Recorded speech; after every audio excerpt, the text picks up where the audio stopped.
Capres Prabowo Subianto yang mendapatkan ucapan selamat ditelepon oleh Raja Yordania. Dibangga-banggakan oleh pemujanya, tapi dihujat netizen.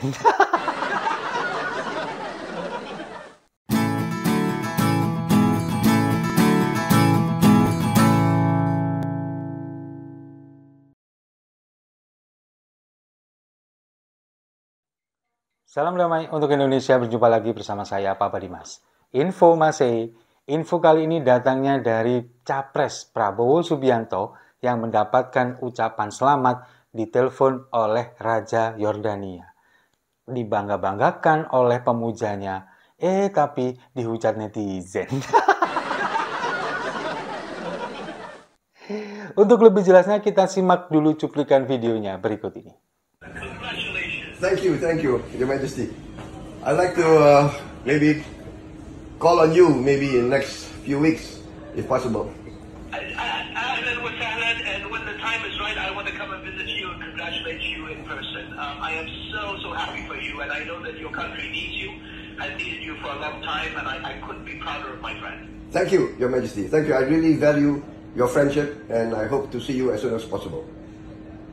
I have fond memories of Aman. I have fond memories of you too, my dear friend, and I'm so hearing your voice today put me in a very good mood. Thank you so much. Jadi memang sengaja ya, terlihat sengaja direkam, kemudian juga di loudspeaker, lalu kemudian seolah-olah ingin mempertontonkan ini loh, capres kami mendapatkan telepon dan ucapan selamat dari Raja Yordania, Raja Abdullah II bin Hussein. Yang kemudian juga di loudspeaker, kemudian seolah ingin mempertontonkan bahwa ini loh, capres kita ini jago bahasa Inggris. Biasa aja keles. Memang, ini kan kemudian oleh pendukungnya, oleh pemujanya di media sosial ini diupload. Kemudian dibangga-banggakan, dipuja-puja bahwa seolah-olah Prabowo Subianto ini meskipun belum dilantik secara resmi menjadi Presiden Republik Indonesia, tapi sudah mendapatkan ucapan selamat dari beberapa kepala negara. Sebelumnya juga Presiden Prancis itu juga sudah mengucapkan selamat. Lalu kemudian sekarang Raja Abdullah II ini mengucapkan selamat melalui telepon dan direkam. Sengaja direkam untuk disebarkan. Nah, para pemuja Prabowo Subianto ini mengatakan bahwa kenapa kok Prabowo Subianto meskipun belum dilantik menjadi Presiden secara resmi, tapi sudah mendapatkan banyak sekali ucapan selamat dari kepala negara lain. Ini dianggap bahwa Prabowo Subianto ini adalah orang yang gaul. Karena dulu ketika menjabat sebagai Danjen Kopassus, lalu kemudian juga ketika dia menjabat sebagai Pangkostrat, lalu kemudian ketika menjabat sebagai Menteri Pertahanan, itu pergaulannya luas dunia internasional. Ya memang kita akui iya, apalagi Prabowo Subianto ini dulu juga pernah melakukan pendidikan kemiliteran di Amerika Serikat. Makanya kenal dengan Raja Abdullah dari Yordania ini. Dua-duanya ini kan memang dulu pernah mengikuti akademi pelatihan khusus, pasukan khusus militer di Amerika Serikat, di Fort Benning. Kedua-duanya ini pernah melakukan itu di sana, makanya mereka ini kenal dan akrab sampai sekarang. Itu ketika dulu Raja Abdullah masih menjadi seorang pangeran, belum menjadi raja, sementara Prabowo Subianto juga masih melakukan pendidikan di kemiliteran. Nah, kemudian ini kan juga menjadi pujaan, kebanggaan bagi para pendukung Prabowo Subianto. Tapi di sisi lain, netizen-netizen yang lain ini kemudian menghujat Prabowo Subianto. Kemudian menertawakan dan banyak kecenderungan yang mengolok-olok. Karena apa? Karena kita tahu memang Prabowo Subianto itu sudah dari dulu itu dekat dengan kerajaan Yordania. Banyak sekali netizen yang kemudian menspil atau kemudian menguak kenapa Prabowo Subianto ini dulu dekat dengan kerajaan Yordania. Ceritanya memang tahun 98, dulu kan kita tidak pernah lupa bahwa Prabowo Subianto ini pernah kabur ke luar negeri. Dan ternyata memang di sana dia tinggal di Yordania. Banyak sekali kemudian netizen yang menguak ini, lalu kemudian menyampaikan fakta-fakta ini bahwa Prabowo Subianto dulu itu kabur ke Yordania. Nah, ini yang juga yang ingin saya ceritakan sedikit kepada pemirsa semuanya, mungkin juga kepada pendukung Prabowo yang menyaksikan channel ini. kemudian kalian nggak tahu kenapa kok Prabowo Subianto ini dekat sekali dengan kerajaan Yordania.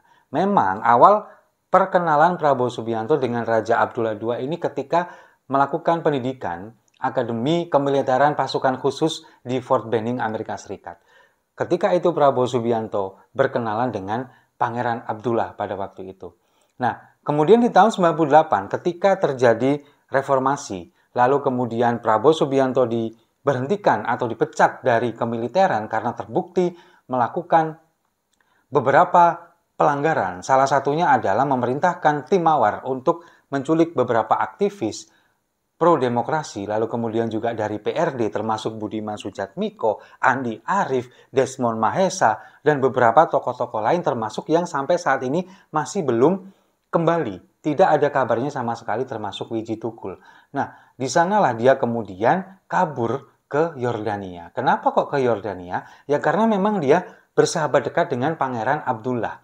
Pada waktu itu, Raja Yordania, Raja Hussein, ayah dari Pangeran Abdullah II ini kemudian menawarkan kewarganegaraan Yordania kepada Prabowo Subianto. Bahkan Raja Abdullah pada waktu itu yang masih menjadi pangeran menawari Prabowo Subianto untuk tinggal di istana kerajaan Yordania. Tapi Prabowo Subianto menolak untuk diberikan kewarganegaraan karena masih ingin menjadi warga negara Indonesia dan ingin mengabdi kepada negara Indonesia katanya. Lalu kemudian juga tidak mau tinggal di istana, dia lebih memilih tinggal di apartemen. Nah, kenapa kok kemudian Prabowo pada waktu itu kabur ke Yordania? Menurut Fadlizon, orang tangan kanan dari Prabowo Subianto yang juga politisi Partai Gerindra mengatakan pada waktu itu bahwa Prabowo Subianto untuk menghindari fitnah, katanya. Karena di tahun 98 itu masif sekali fitnah terhadap Prabowo Subianto, terutama tentang penculikan aktivis pro-demokrasi. Padahal faktanya dia ini bukan ingin menghindari fitnah, tapi ingin lari dari jeratan hukum. Buktinya apa? Ketika dia dipanggil oleh Komnas HAM untuk mengklarifikasi ini, dia sampai detik ini tidak pernah datang.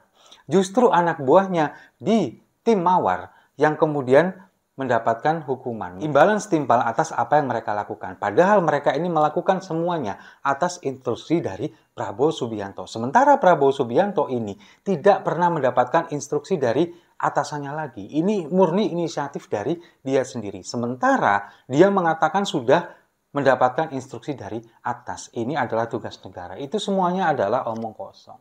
Nah, inilah yang kemudian membuat Prabowo Subianto tinggal berlama-lama di Yordania. Bahkan sampai, kalau nggak salah, sampai sebelum pemilu tahun 2009. Di menjelang pemilu 2009 dia balik ke Indonesia, lalu kemudian mendirikanlah Partai Gerindra dan kemudian membawa dia mencalonkan diri menjadi calon wakil presiden bersama Ibu Megawati pada waktu itu. Nah, jadi itu cerita sejarahnya sedikit. Kenapa kalau sampai detik ini Prabowo Subianto itu kemudian dekat sekali dengan kerajaan Yordania, yaitu karena pernah kabur di sana, kemudian dia di sini tidak punya kewarganegaraan pada waktu itu dan pada akhirnya diselamatkan oleh Ibu Megawati.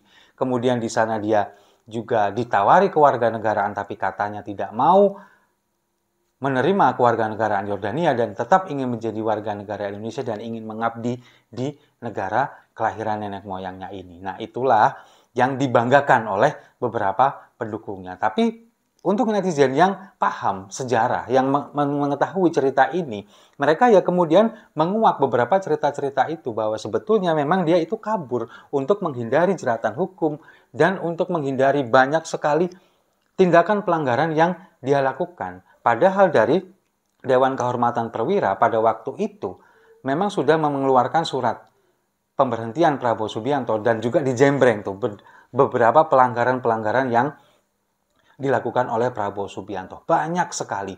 Terutama salah satunya adalah ketika dia berulang kali ke luar negeri tanpa seizin atasan. Itu ada. Silakan Anda searching, silakan Anda cari di Google. Nah, kalau detik ini kalian, pendukung Prabowo Subianto kemudian seolah-olah menutup mata dan mengagungkan dia, memuja dia dan merasa bahwa Prabowo Subianto pantas menjadi Presiden Republik Indonesia. Sepertinya kalian harus lebih banyak membaca lagi. Jangan sekali-sekali melupakan sejarah. Itu kata Bung Karno. Kita tidak boleh melupakan sejarah. Sejarah seperti ini. Bagaimana tentang reformasi yang sangat kelam itu di tahun 98. Kita harus banyak membaca. Makanya itu kita harus tahu bagaimana keadaan negara Indonesia. Apakah pantas seorang pecatan dari TNI, dari militer, kemudian juga seorang yang menjadi otak penculikan aktivis pro-demokrasi, kemudian sekarang menjadi Presiden Indonesia. Apakah itu pantas? Kalau bagi saya, sangat amat nggak pantas. Makanya saya tidak memilih Prabowo Subianto. Nah, kemudian ketika kita melihat video tadi, melihat percakapan dari Prabowo Subianto dan juga Raja Abdullah II dari Yordania, itu sebetulnya adalah bukan sebuah prestasi. Biasa saja.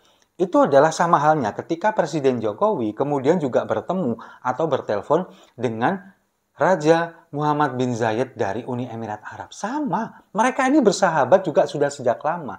Bahkan Raja Muhammad bin Zayed ini kan juga membangun Masjid Raya di Kota Solo, di tempat kelahiran Presiden Jokowi. Makanya mereka punya hubungan persahabatan yang cukup erat. Sama dengan Prabowo Subianto yang punya hubungan persahabatan erat dengan Raja Abdullah II dari Yordania.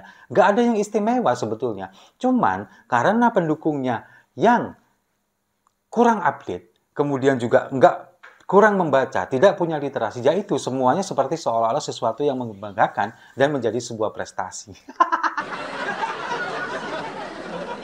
Nah, jadi pantas saja kalau misalkan netizen ini kemudian yang mengetahui sejarah ini, kemudian menghujat, membuli, dan memaparkan, menguak bagaimana cerita-cerita Prabowo di masa lalu. Dan buat Anda yang masih mendukung Prabowo Subianto sampai sekarang, cobalah membaca sejarah di tahun 98, bagaimana tragedi 98 itu terjadi dan kiprah Prabowo Subianto, keterlibatan dia di sana. Setuju ya? Saya rasa itu. Terima kasih sudah menyimak. Jangan lupa like, komen, dan subscribe. Sampai jumpa di video-video saya selanjutnya.